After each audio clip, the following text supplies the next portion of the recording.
Good morning, everyone. We're planning this morning the trading in the London session.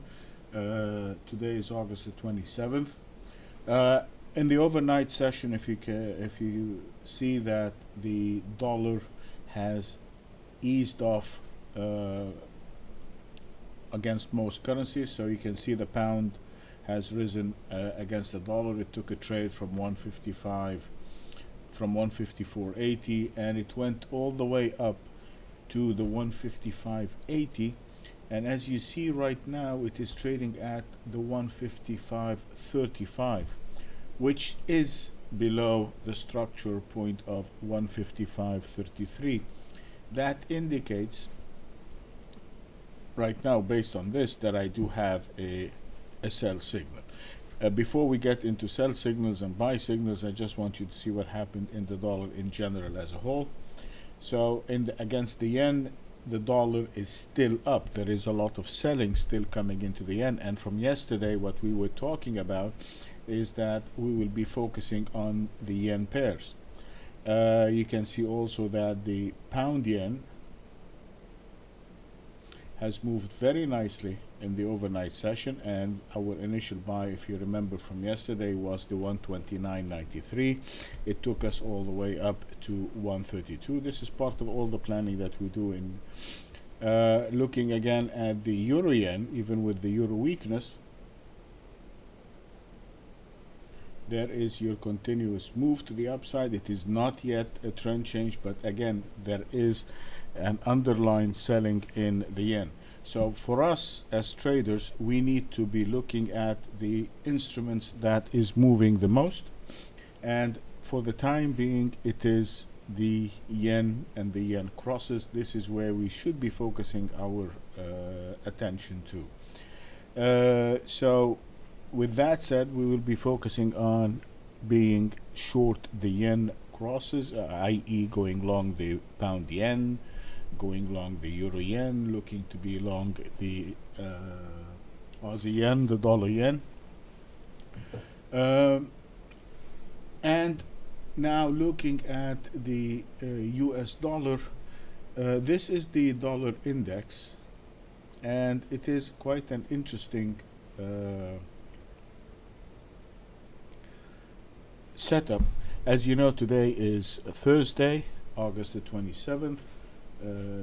We have a unemployment report coming out of the United States, a weekly unemployment,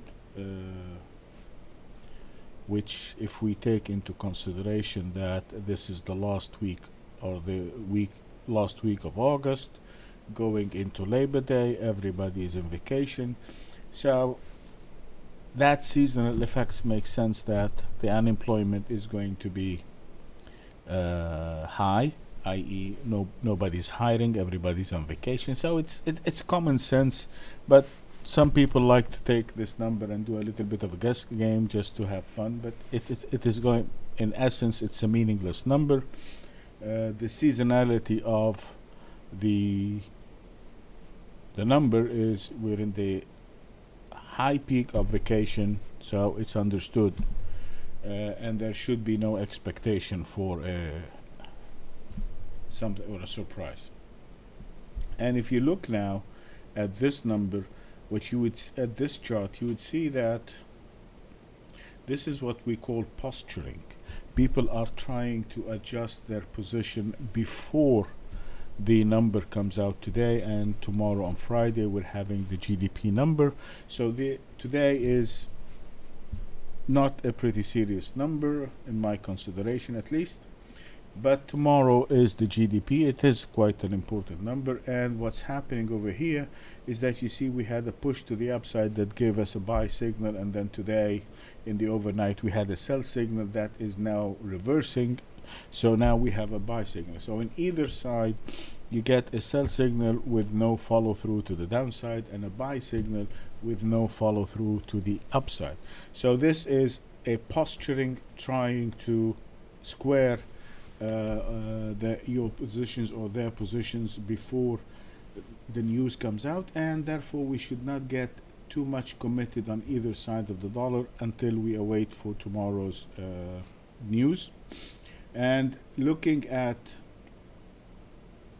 that, the suggestion is now to focus on the yen. So these pullbacks that we see in the yen, that's in the euro yen. The pullback that you see in the pound yen, which is about 28 pips. In the euro yen, you have about 19 pips. Is nothing compared to the big moves that we had to the upside. So these are all, or should be all, considered, or I will consider that as a buying opportunity, and I will look for my technical setups to start buying. I will be buying the pound yen, the euro yen, the dollar yen, and the Aussie yen. Okay, so best of luck today in the London session, and I will see you in preparing the New York session. Take care.